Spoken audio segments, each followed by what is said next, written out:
Hey everybody, I'm Jody Vance. And I'm George-Affleck. And it's time for Easy Come, Easy Go. UnSpun?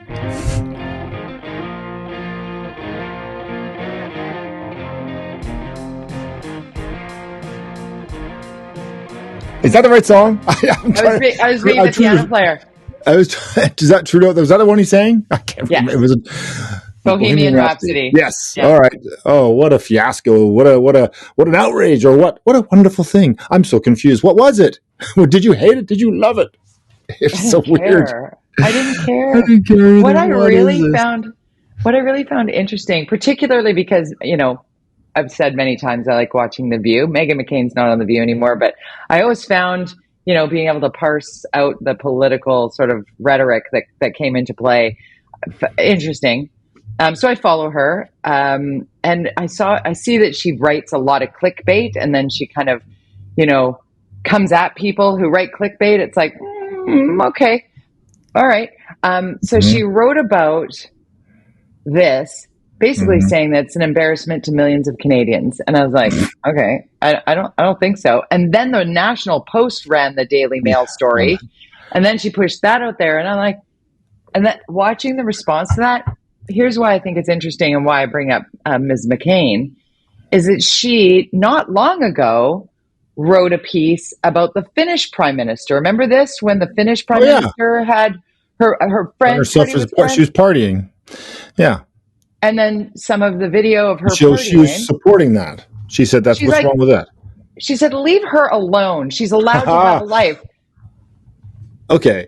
Okay, hypocrite or I don't know. I don't know. It's a funeral. I don't know about you, but I've been to a lot of funerals in my life. And generally, one of the things you do is you party a lot, kind of, depending on the person. But generally, there's usually a portion that involves sitting around drinking and talking about things and loosening up. And it's kind of a celebration.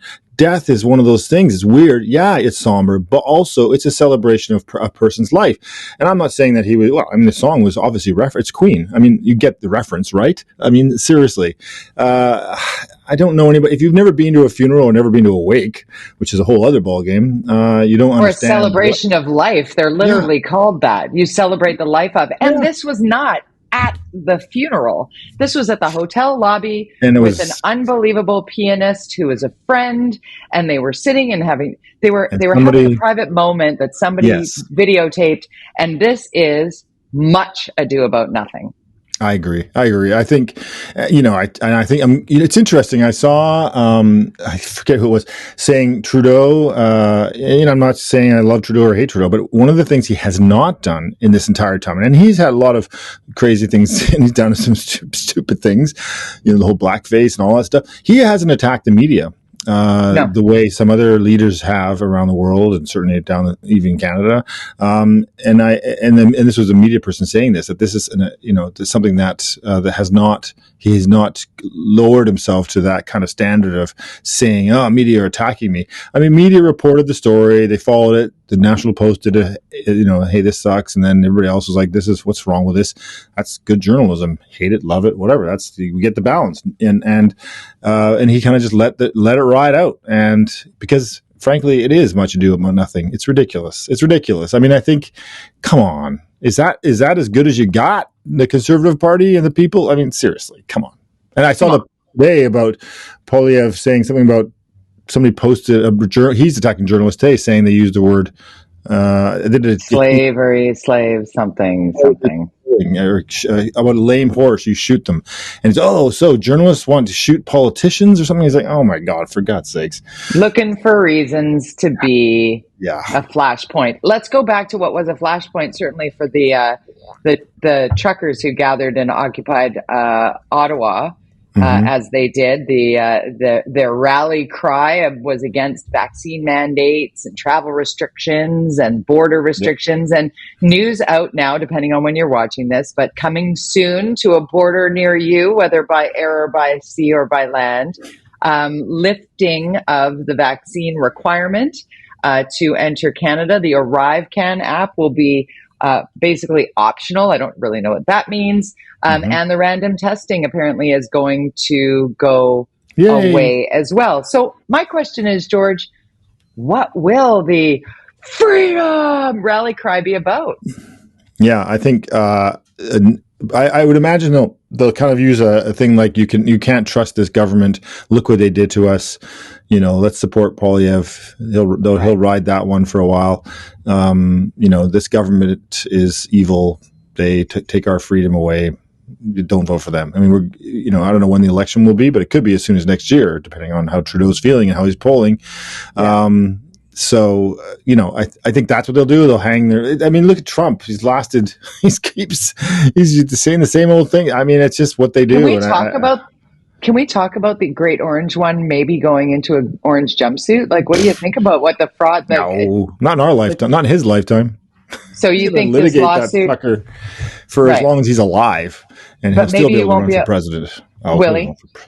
I don't know. This guy I spent a lifetime litigating and fighting lawyers and using lawyers to fight lawyers, and he's a master at it. I feel like it's like this constant tease of this happening, and this guy, I mean, of course, based on the actual laws that he broke, you'd think, pretty sure you only have to do it. You'd only have to do it one time in inflating your net worth or the value of your assets. You only would have to do that one time, and he's got like 200 of them. Okay, I want to go to the current actual president of the United States, not the past twice impeached, disgraced president of the United States. Mm-hmm. Let's talk about Joe Biden in his 60 Minutes interview where he said, yeah, pandemic's over. While we still have to deal with it was the rest of the sentence. But people very much keying in on Biden saying that the pandemic is over. Political move? Yes, because he's got to deal with a massive recession and other stuff that's happening in America. You see interest rates skyrocketing, inflation out of control, stock market crashing like crazy. He's got to find some good news, right? Because right now he's going into election time in about a month, and it's not good. His polling is doing great since he gave that $10,000 to all the students. His polling suddenly jumped up to I think 49%, best it's been since he got elected. But this crash that we're seeing happening in the States, well, and all Western, even in China, it's happening everywhere. We're heading into a massive worldwide recession. It's and we have this. It's just like the early '80s. If you're old enough to remember the early 80s or the early 70s for that matter, where you had double-digit inflation, but the early 80s we had massive inflation and massive interest rates, and it was brutal. If you remember how, certainly our parents, I don't know about you, my dad was in real estate, so it was painful a few years there. I remember with my parents, our whole family lived in Vancouver, immigrant family, like living within our means for sure. But everybody kind of had a spot on the west side of Vancouver, a small, Vancouver special kind of house.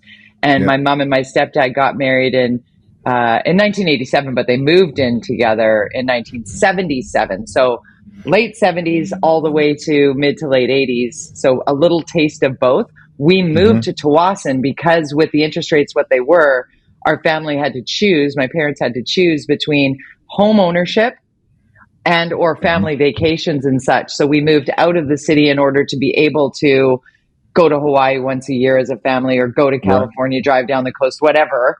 Back when homes were, $100,000, the homes that are now $4 million. So now, so thinking about those interest rates and how income and earnings haven't risen to the degree that, I would argue that it's even worse now. And if we see 13, 14, 15, 16, as they saw 18% mortgage rates, 18. Yeah. Holy. I know. I'm seeing a lot of for sale signs comparatively. Are you seeing? And I talked to a realtor last night. I was at an event out in Langley, and she was like, "Yeah, it's pretty quiet." It's different. Before we get off sort of the house, property, whatever, we didn't talk about this prior to, but I texted you yesterday, the day before, to say, the urban meadow signs are down and the grass has all been mowed. What are we going to do about the bees, George? What about the bees, George? They're hibernating. If they're hibernating, I guess. I don't know. I mean, oh God, and it's just ridiculous. I'm in Yaletown, you're in the West Side. They mowed it and just killed it, and then there's just weeds everywhere, and it's just awful. It's terrible. It's a mess. It's like Stanley Park with the pine beetle. You go through Stanley Park. I walked through there the other day. It's unbelievable the number of dead trees in there. I am concerned about our urban forest. You know that huge, we called it, I don't know if it's the technical term for the tree, but the monkey tree. You know, the one that's right? Yeah, the big one just before you're heading across the bridge on the right-hand side. What killed that though? Over water. I don't know, but it is done. I'm afraid it's going to fall into traffic. And we used to drive across that bridge my whole life because we grew up before moving to Tsawwassen, lived in North Van. And we would, my mom as a single mother would be driving to see the grandparents in Kits. And that monkey tree would be, we'd all wait for it because we'd pinch. Monkey tree pinch was a thing we did in our family. I don't know why, but it was. It was your version of punch buggy. We did that too. I think it was just everybody wanted to hit or pinch everybody else in the car. Padiddle. We play that. Padiddle. Padiddle. It's where if a car has one headlight, and so then you basically punch your friend, and as you're driving or he's driving. I've never heard of it. Okay, let's talk a little bit about before we move to. You've been getting a lot of hate. You've getting a lot. You brought up I got some niceness. the Canadian, the whole anti-vax, whatever the hell they are. I don't know what they are anymore. The freedom fighters, whatever they are. I don't know what they are. Your tweet, by the way, about what's going on in Iran was prescient. I thought it was good. But you're getting a lot of hate this week. A lot of hate on Twitter. I got the nicest post from Professor Peter J. Hotez at Texas Children's Hospital. Okay, that's the scientist with the bow tie that kind of looks a little bit like Jack White. He's on CNN all the time, isn't he? CNN, MSNBC, Fox. He does them all. He's not political. He's actually led a team of scientists who created the Corbevax, which is a bivalent vaccine, recumbent vaccine that is shelf stable and easily transported and cheap to make. He likes to say if mRNA vaccines are a Ferrari or McLaren, he's built a Toyota, but a Toyota that works. And so millions and millions and millions of doses of this vaccine are being sent around the world to far-flung places to protect more people. And one really important note from Professor Hotez is that his team waived the patent. He makes nothing. He makes nothing off of it. He's doing it for the greater good. I love this man. I respect this man. I've known him for 6 years. We started connecting over measles, mumps, rubella. He's got a daughter with autism. He wrote a book about, it's literally called No Vaccines Did Not Cause Rachel's Autism, because he's attacked by the anti-vaxxers. So Professor Hotez puts this really kind tweet up. I don't need to read it. If you want to see it, go to my Twitter at Jody Vance. But basically is saying nice things about me and that the work I've done over the last 3 years has saved lives. And I burst into tears when I saw that post. I thought, it's been hard, George. It's been hard. And all of a sudden, I go away, I do something, I come back and I've got all these notifications and one is a DM from Professor Hotez basically saying, well, it looks like I stepped into a little bit of a hornet's nest there. I'm sorry about that. And I'm like, don't worry about it. I was just trying to thank you, he says. He was like, yeah, he's like, I'm coming to Vancouver. I'll see you when I'm there. And I'm like, great, we'll plan it. I'll take you out for drinks. We'll talk it through. But I go back and of course it's a bunch of people that I've blocked. And so I went back and I had a look. Oh, so you couldn't even see it. I could see it. And I'm like, whoa. Yeah. That's why so angry? Why so angry? What's wrong with people? Indeed? What's wrong with people? Indeed. What's wrong with these men? Because they're men. They're men. Yeah. I got some friends that are like from Langley that were going at me from high school.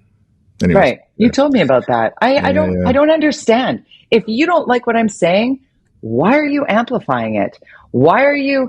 And this one individual in particular, I'm not sure if you saw this guy. He's like, Matt wears a mask, something or other. Apparently he's a COVID zero. COVID is airborne. His partner sells masks. I'm like, and he's coming at me. He's coming at me. And I'm like, you're embarrassing yourself. Like, stop. And then he DMs me and he's like, you're this and I'm embarrassing myself and are you threatening me? And I'm like, okay, stop. So I went back on the DMs because there was some above his most recent. And when you know, back in April, same guy was actually reaching out to me as a public person saying, I can't believe the vitriol you put up with here. And I'm so sorry to see people treating you so poorly. I was like, same guy. Did somebody hijack his Twitter account or something? What the heck? No. Weird. And then I did my due diligence, as you do. You call your friend Jesse Miller at Mediated Reality and go, who is this person? Because this person's also now reaching out to my places of business to try and be like, do you really want this person on your... And I'm like, for God's sakes. I'm self-employed, buddy. You got a problem with me? You're going to have to talk to the boss. I'm my boss. I'm the boss.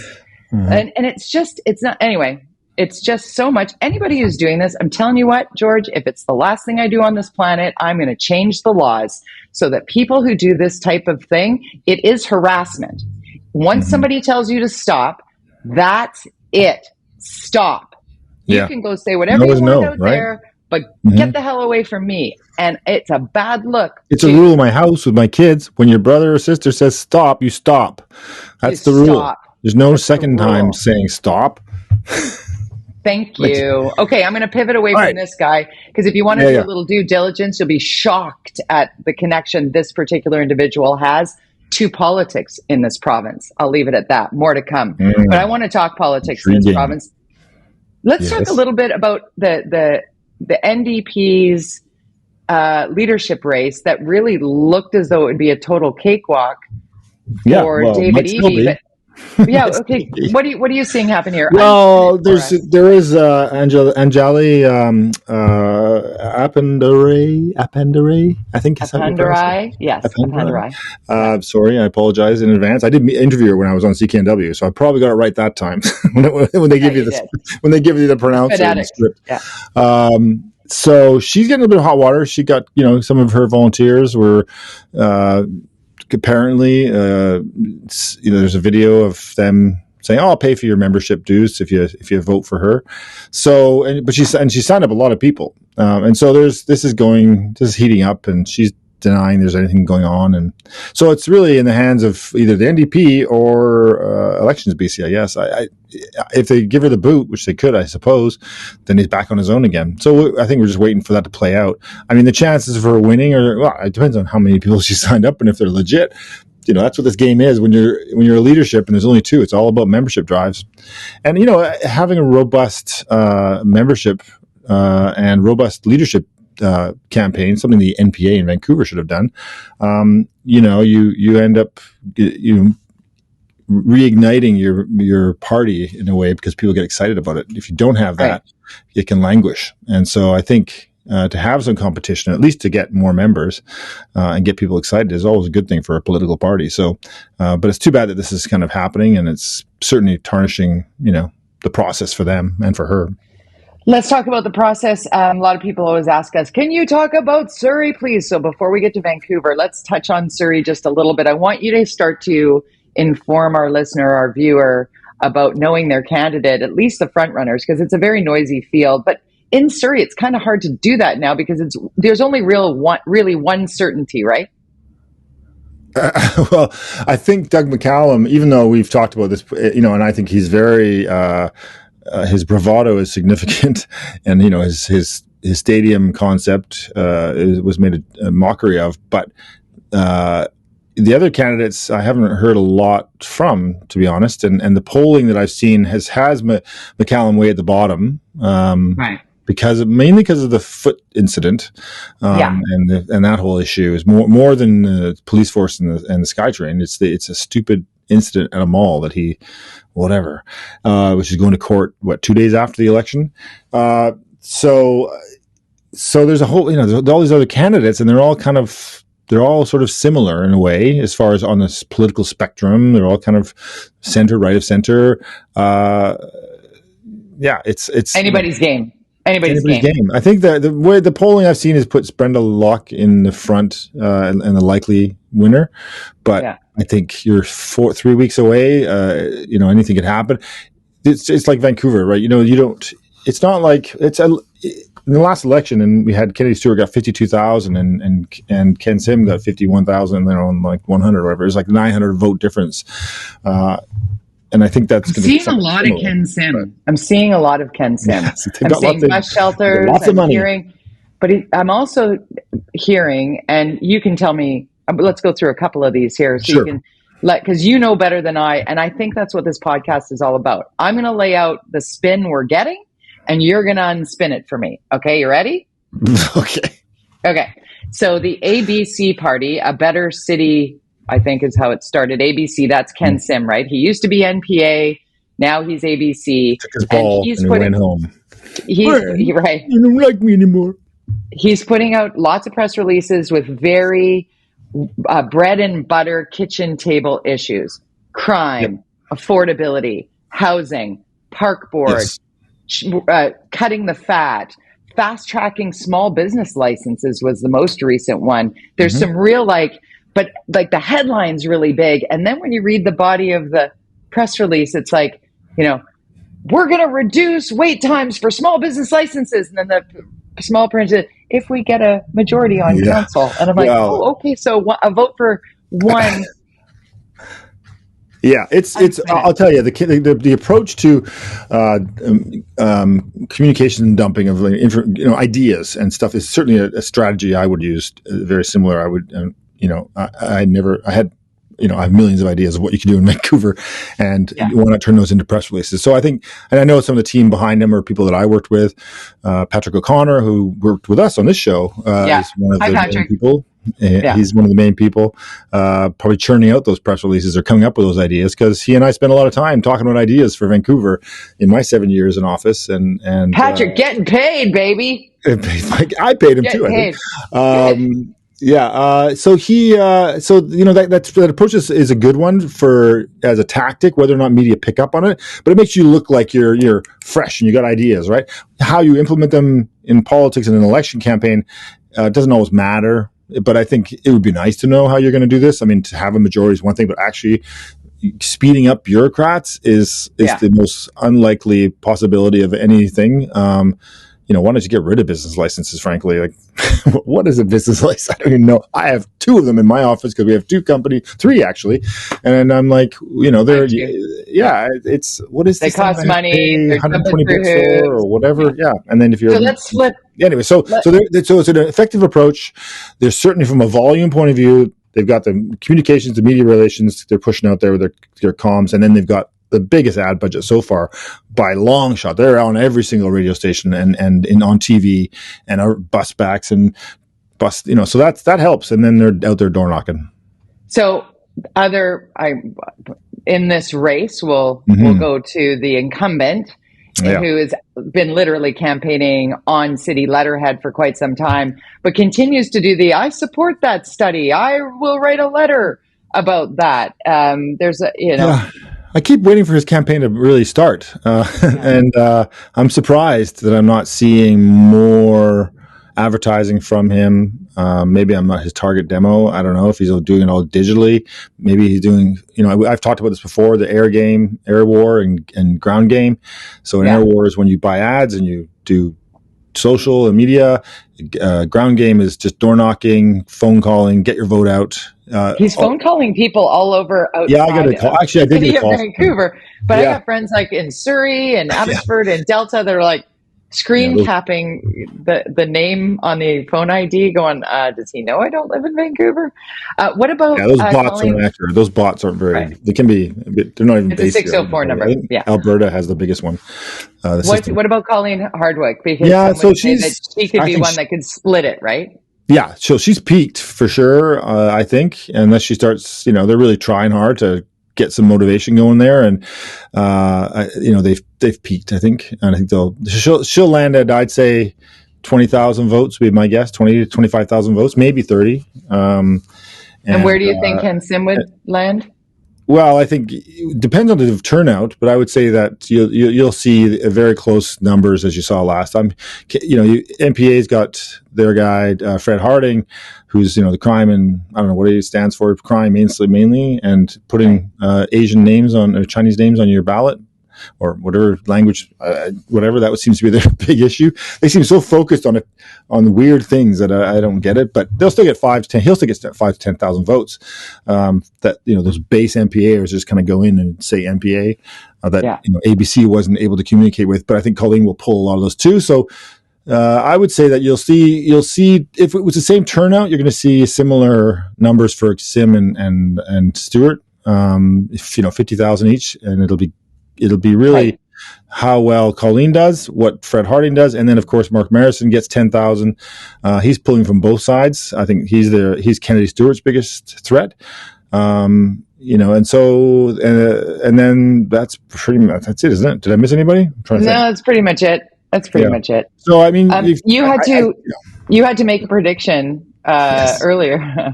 Yes, on Coastal Front. It's a radio. It's a podcast this guy has, and Francis Beulah and Mo Amir and me we were on it, and it comes out today or tomorrow or today. What day is it? Friday. Today at noon. And at the end, they made a bet, a friendly bet on who would, who the mayor of Vancouver would be, and all the candidates. So Francis was like, "Oh my God, I got it." So really kind of shows a selection of people.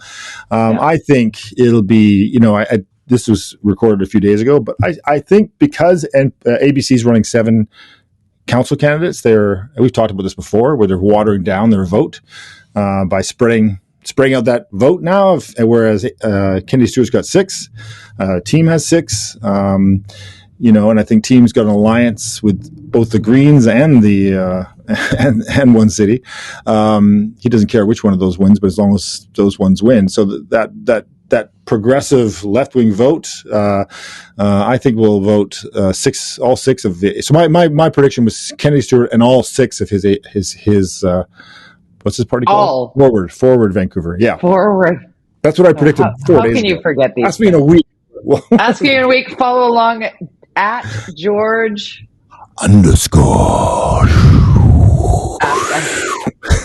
Give him a follow on Twitter. He's an excellent follow on Twitter, George_Affleck. I'm at Jody Vance on Twitter as well. And one more thing I wanted to say off the back end of this, because we are UnSpun Podcast. This week, coming up on the show I do with Linda Steele and Vance on Check, we have Premier John Horgan joining us in studio for 30 minutes. It's basically kind of like an exit interview. It's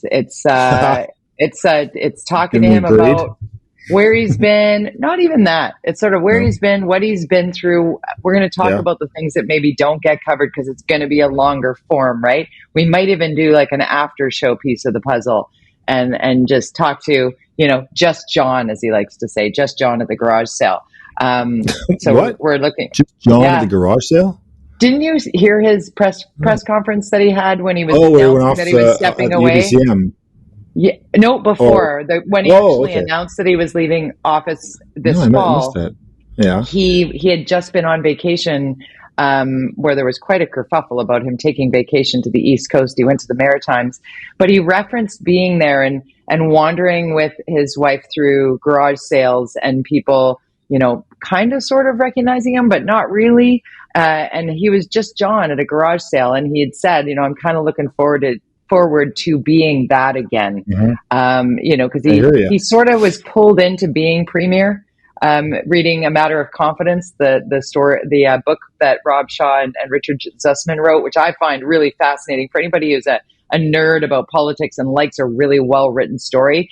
Now is a great time to read A Matter of Confidence, to understand the behind the scenes and inner workings of certainly provincial politics here in this province.